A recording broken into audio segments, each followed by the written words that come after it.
हाँ जी मित्रों, नमस्कार। आज हम बात करेंगे self destructive behaviour of government exam के बच्चे जो बाबू सोने होते हैं, वो कैसे अपनी तैयारी को कैसे बढ़ाते हैं, कैसे निखारते हैं, कैसे अपनी तैयारी को खराब करते हैं। इस सेल्फ डिस्ट्रक्टिव बिहेवियर, इसका क्या लक्षण होते हैं, क्या कारण है जी, और इसका क्या इलाज है, इसके आज हम बात करते हैं।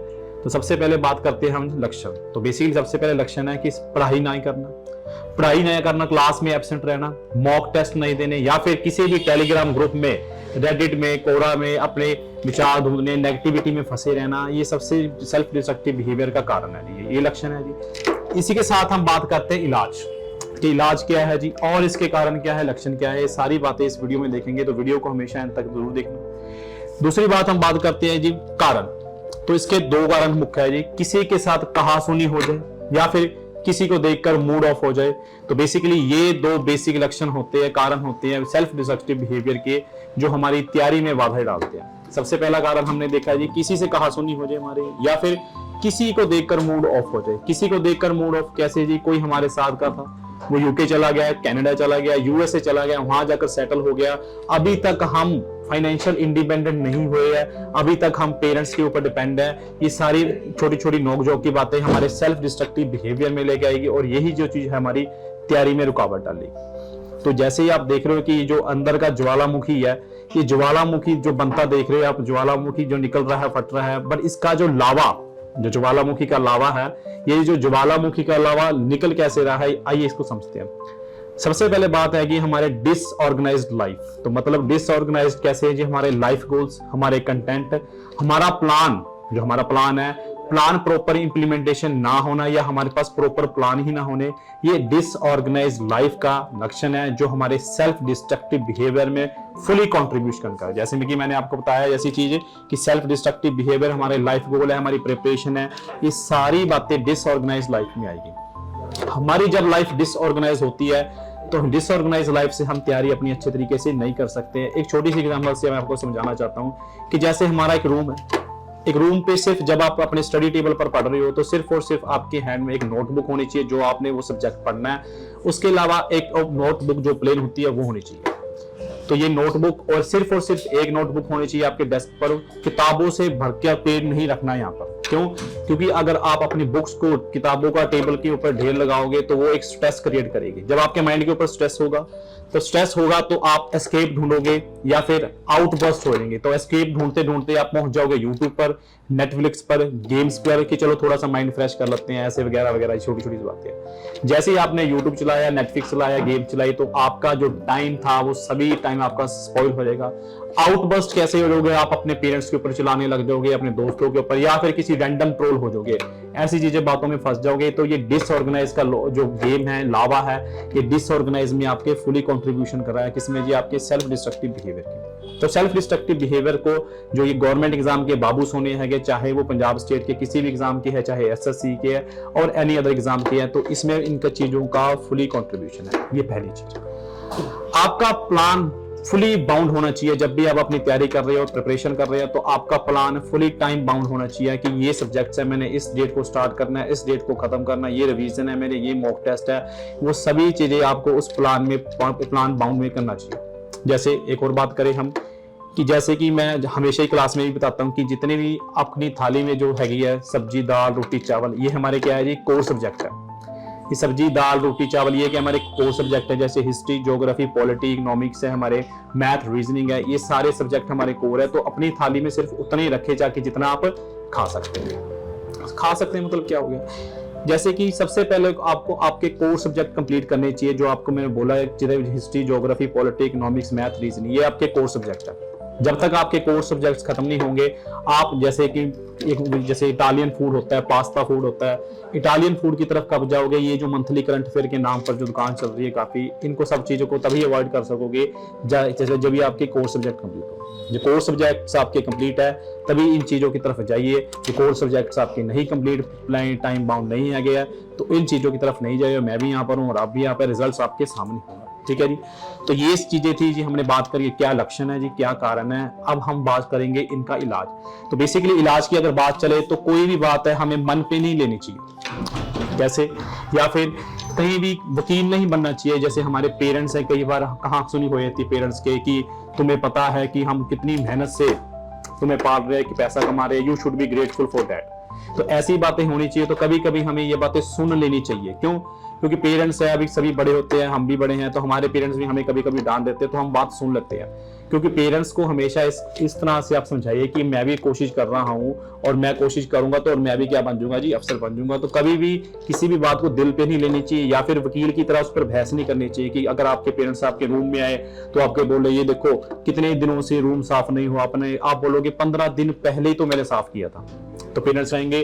तो आप पेरेंट्स के साथ बहस करें कि आपने ऐसा क्यों किया, तू कभी रूम क्यों नहीं साफ करता, तो आप कहोगे मैं 15 दिन पहले तो ही रूम साफ किया था। तो ऐसी बातों से अवॉइड करना, वकील मत करना, ये आपको मेंटल हरासमेंट करेगी। मेंटल हरासमेंट करेगी तो आपकी तैयारी में जो सेल्फ डिस्ट्रक्टिव बिहेवियर है वो बिल्ट होगा और आप अपनी तैयारी से दूर होते जाते होंगे। ठीक है जी। तो बेसिकली अब इस केस में और क्या कुछ करना चाहिए, सिर्फ और सिर्फ हमारे पास एक रास्ता, हमें सुन लेना चाहिए। अगर एक पहलू और भी आ जाता है हमारे दिमाग में, जब हम तैयारी करते रहते हैं, कुछ टाइम अगर ज्यादा हो जाता है, तो एक बात आती है, हम फाइनेंशियल इंडिपेंडेंट हो जाते हैं अपना।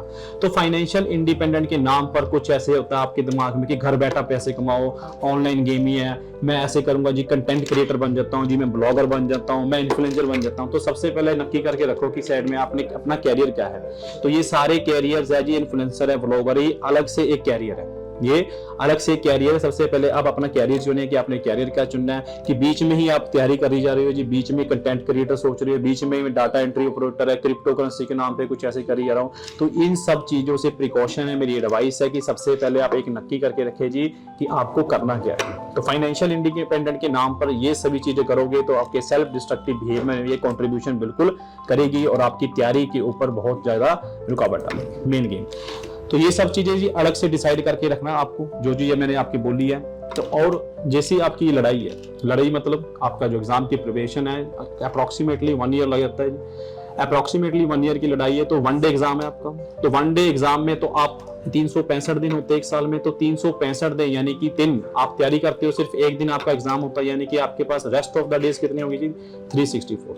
जब 364 आपके पास रेस्ट ऑफ द डे है तो 90% आपका क्या है जी, पेशेंस है। जैसे एक फील्ड मार्शल है सैम मानेकशॉ, उन्होंने भी बोला है जी 90% वॉर है इज अ पेशेंस। 90% वॉर सिर्फ क्या है जी, पेशेंस है। तो पेशेंस आपके अंदर मस्ट होने चाहिए। अगर आप क्या कर रहे हो जी, किसी भी एग्जाम की तैयारी कर रहे हो, आपके कोई भी गवर्नमेंट एग्जाम है, तो पेशेंस इज मस्ट। जब आपके पास पेशेंट है तो सभी चीजें क्या हो जाएगी, फ्रूटफुल मीनिंग में कन्वर्ट हो जाएंगी। फिर इसके बाद एक और चीज आती है, कारण क्या है और अच्छे कारण क्या है। अनइंस्टॉल अपने जो भी छोटी छोटी चीजें हैं कि दोस्तों को टेलीग्राम में, व्हाट्सएप पे, इंस्टाग्राम पे, फेसबुक पे, लिंक्डइन पर आप डेली उनको अपडेट चेक कर रहे हो कि मेरा दोस्त तो यूके में ये कर रहा है, मैं अभी तक घर पर बैठा हूँ, मैं पीजी कर लेता हूँ, पोस्ट ग्रेजुएट कर लेता हूँ, ये कर लेता हूँ, वो कर लेता हूँ। तो ये सारी चीजें आपके माइंड के ऊपर क्या डालेगी, स्ट्रेस डालेगी।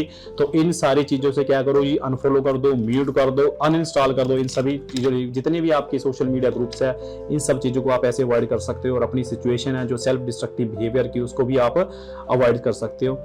नेक्स्ट इसके बाद अगर हम बात करेंगे तो सेल्फ लॉथिंग। तो बेसिकली सेल्फ लॉथिंग की एक चीज होती है, जैसे हम बात करें कि सेल्फ लॉथिंग क्या है जी, मेरे ही साथ क्यों बुरा होता है, कि मेरे ही साथ भगवान हमेशा बुरा करता है, या मेरे ही साथ कुछ गलत क्यों होता है। तो बेसिकली बात कुछ ऐसी है, जैसे आप अपने आप को सोचोगे आप अपने आप को वैसा ही पाओगे। एक बहुत अच्छी कहावत है कि जैसे ही आप अपने आप को सोचोगे तो आप अपने आप को वैसे ही पाओगे।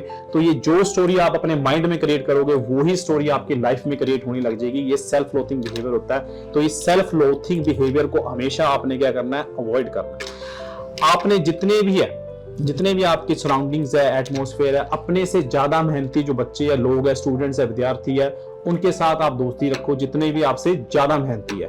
दूसरी बात है, ये रोतू राम है ना, जो रोतू राम होते हैं जी, मेरे साथ ही ऐसा होता है, मेरी किस्मत खराब है, इनकी जो संगत है आप छोड़िए, रोतू राम है, इनकी सौगात आप छोड़िए। तो जितने आपसे ज्यादा मेहनती है उनके साथ जुड़िए। ये मेरा आपके लिए एक एडवाइस है, जरूर अपनाइएगा। प्रिकॉशन भी है एक छोटा सा।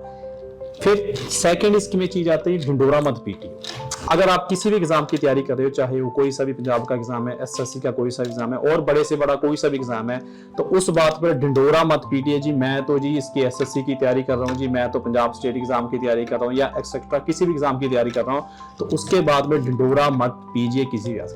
तो बेसिकली ढिंढोरा मत पीटो, क्योंकि अगर आपका एग्जाम फर्स्ट अटेम्प्ट में क्लियर नहीं हुआ है तो यही लोग हैं जो आपके जो आप ढिंढोरा पीट कर सबको बता रहे हैं, आपको गिद्ध गिद्रा नोचेंगे कि हाँ भी आपने पढ़ा था, एग्जाम दिया, क्यों नहीं होया, ऐसे होया, वो सारी बातें आपके लिए सामने आएगी। तो आपको स्ट्रेस होगा, फिर आपको अंदर सेल्फ डिस्ट्रक्टिव बिहेवियर क्या होएगा जी, बिल्ट होगा। तो ये छोटी छोटी बातें हैं कि जो मैंने आपको बताई हैं कि सेल्फ डिस्ट्रक्टिव बिहेवियर के क्या कारण है, क्या लक्षण है। और इसके अंदर सबसे मेन कारण आपको बताया जी मैंने, लक्षण का डिसऑर्गेनाइज्ड लाइफ है। डिसऑर्गेनाइज्ड लाइफ में क्या होगा कि comparing with others. Comparing with others कैसे सर? कंपेयरिंग, अगर हम अपनी लाइफ को किसी और की लाइफ के साथ कंपेयर करेंगे तो सबसे ज्यादा हमको सेल्फ डिस्ट्रक्टिव बिहेवियर वहीं को पाने को मिलेगा। कि जैसे कि हम अपने फ्रेंड्स की बात कर ले कि मेरी फ्रेंड तो इंटर्नशिप कर रही है, मैं तो अभी यहीं पर बैठी हूँ, या मेरा दोस्त वहां पर काम कर रहा है, मैं तो अभी पढ़ रहा हूँ, फाइनेंशियल इंडिपेंडेंट नहीं हुआ, मुझे भी क्या पीजी कर लेनी चाहिए, पोस्ट ग्रेजुएट कर लेनी चाहिए, मैं तैयारी छोड़ दूं। तो ऐसे ऐसे ख्याल माइंड में आते रहेंगे। अगर आप कंपेयर करेंगे किसी और के साथ, तो कंपेयर अपने आप को किसी के साथ नहीं करना। आपके फ्रेंड्स ने अलग कैरियर चुना, आपने अपना अलग कैरियर चुनिया, दोनों ही चीजें डिफरेंट है, दोनों ही चीजें आपकी डिफरेंट है। तो हमेशा कंपेयर ना करें किसी के साथ, हमेशा अपने आप को, अपने आप पर ध्यान दे, फोकस करें। आपसे ज्यादा जो मेहनती लोग हैं उनके साथ हमेशा संगत में रहे, ठीक है। तो जैसे ही आपको पता है कि एक वॉर को जीतने के लिए एक अच्छी स्ट्रेटजी होनी चाहिए, मैनेजमेंट होनी चाहिए, सेम चीज ऐसे ही आपको एग्जाम टारगेट करने के लिए, एग्जाम क्लियर करने के लिए right guidance, right management, right strategy होनी चाहिए।